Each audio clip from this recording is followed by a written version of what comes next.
Welcome back mga kababayan sa aking YouTube channel. At ngayon nga ay naisipan kong gumawa ng video kasi marami na sa ating mga kababayan ang nakikita akong nagtatanong tungkol sa bagay na ito.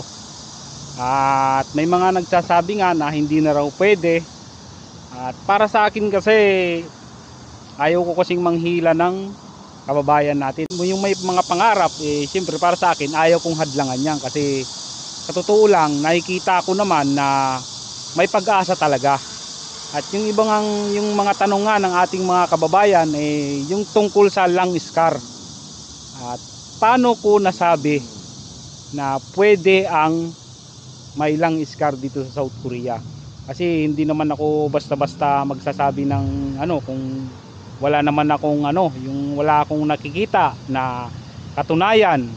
Sa katunayan, marami ng kababayan natin dito sa South Korea ang nagtatrabaho na may lung scar. Yun yung nakita kong katibayan. At saka may kakilala ako na may lung scar din, at nandito nga sa South Korea at nagtatrabaho. Dun sa mga kababayan natin na nag-aalangan kasi nga nagkaroon sila ng lung scar, kung tingin nyo sa sarili nyo wala namang kayong sakit at kayang-kaya nyo namang pumasa sa medical, at alam nyo talaga sa sarili nyo na wala kayong sakit, ipaglaban nyo yan. Saka hindi magiging patas dahil ang dami ng nagtatrabaho dito sa South Korea na may lung scar, tapos yung mga kababayan natin sa Pilipinas na may lung scar ay hindi makakaalis dahil nga may mga nagsasabi na hindi raw pwede ang may lung scar dito sa South Korea. Doon sa may mga lung scar na gustong mag-apply dito sa South Korea, nasa sa inyo pa rin ang desisyon kung gusto nyong sumubok, kasi hindi ninyo malalaman ang katotohanan hanggat hindi nyo susubukan. Kailangan nyo talagang sumugal. Kung talagang gusto nyo mag-apply dito sa South Korea, gusto nyo makarating dito, at marami nang sumugal na may mga teklat, may scar sa baga na nandito sa South Korea at hindi sila nasiraan ang loob. Nagtiwala sila sa sarili nila na wala silang sakit, at ngayon nandito na sila sa South Korea. Doon sa may mga lung scar ay sasabihin ko sa inyo kung ano ba yung naging proseso na ikwento sa akin nung kakilala ko na may lung scar na nandito sa South Korea. Ay wag na wag ninyong kakalimutan yung pulmonary clearance na galing sa pulmonologist, at wag din yung kakalimutan yung medical certificate ninyo at yung x-ray film, yung x-ray film na nakitaan kayo ng scar sa baga. Nakitaan siya ng scar sa baga, pinapunta nga siya sa pulmonologist, at meron siyang dalang yung parang CD daw. Doon naka-record yung ewan ko kung ano yung ibig sabihin ng CD na yun. At yung CD niya ngayon dinala niya sa pulmonologist, at binasa nga doon ng pulmonologist, at sinabi nga daw sa kanya na hindi naman active yung scar niya at okay na. Tapos binigyan siya ng clearance na binigyan siya ng pulmonary clearance, nakatunayan na hindi na active yung scar niya. At ito nga yung nangyari mga kabayan, pagdating niya dito sa South Korea, nung medical na nga, kasi pagbaba nyo ng sasakyan diretso medical agad yun. Ang kinukuha nga sa medical, ang una ay blood pressure, pangalawa ay dugo, pangatlo ay ihi, tapos ay panghuli na yung x-ray. At doon nga sa x-ray ay hindi na pinapatanggal ang white t-shirt. Ang ipapatanggal lang sa inyo pag kayo ay x-ray ay yung blue jacket. Yun lang yung ipapatanggal.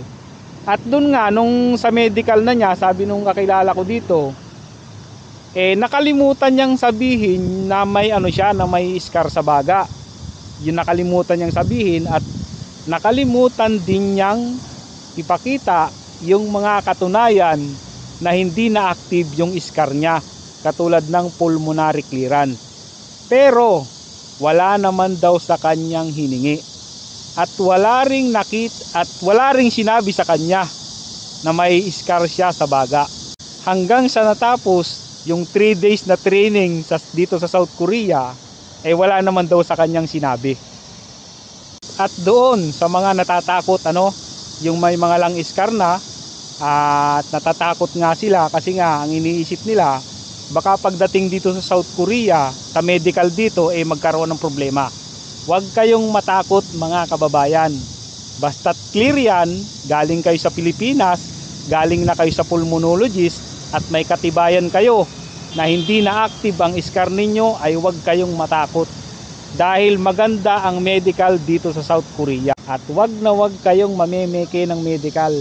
Dahil talagang hindi yan makakalusot dito sa South Korea. Pag nameke kayo ng medical, diretso uwi agad kayo. Paalala nga pala mga kabayan, hanggat hindi pa kayo nakakaalis, kunyari pumasa na kayo sa medical ninyo, at malapit na kayong umalis, para sa akin kunting paalala lang to, hanggat maaari wag na muna kayong makipag-inuman na sa labas ng tagay-tagay, baso-baso. Mahirap yung ganun kasi baka mamaya mahawa pa kayo ng sakit. Kumbaga manigurado lang kayo kasi mahirap yung ganun. Baka mahawa pa kayo ng sakit kasi yung mga kainuman ninyo hindi nyo naman alam kung walang sakit o meron. Sa akin nga nang ginawa ko talagang gustong gusto kong tumagay kasi nga ayaw ko namang makipag-inuman sa labas kasi nga natatakot ako na baka mahawa pa ako ng sakit. Ang ginawa ko noon tumagay na lang ako mag-isa. At may mga nagyayaya nga sa akin, ang sabi ko sinabihin ko na lang na pasensya na, at kumbaga pagbalik ko na lang saka ako magpapainom kasi sabi ko sa kanila wala naman talaga akong pera at inutang ko lang yung pera na gagamitin ko para makaalis. Kaya okay naman pagka ganun. Isa pa, kung kayo ay may bisyo, tigilan nyo na yan. Lalong lalo na yung shabu, saka yung marijuana, lagot kayo. Tigilan nyo na yan kasi pagdating dito hindi makakalusot yan. At wag na wag mandadaya ng medical dahil hindi kayo makakalusot pagdating dito sa South Korea. Okay lang yung alak, walang problema. At doon nga naalala ko, kwento ko na rin nung medical namin nung unang alis ko, ito yung iba kasi kukuha na ng ihi, hindi sila makaihi. Ako kasi pag uminom ako ng tubig at siguro mga 1 oras o 2 naiihi na ako. At ang ginawa nga nung iba siguro may tiwala na rin sa akin kasi nga alam din naman nila na clear naman kami, wala naman kami mga sakit. Yung iba di naihi. At sabi nung isa sa akin habang umiihi ako, wala namang bantay. Pag yung iihi ka, bibigyan ka ng lagay na parang ganito kalaki, dun mo ilalagay yung ihi mo. At 2 nga yung kasabay ko noon na humingi ng ihi sa akin. Sabi niya, kuya ako din pahingi ako. Di wala nang problema kasi wala naman akong sakit. Nagsasabi nga na ibang kababayan natin na unang medical nila sa palagay natin sa unang clinic, nagpa-medical sila. Di ko lang alam kung totoo to Ang sabi nila pagpa-medical nila dun sa clinic, nakitaan nga sila ng scar sa baga.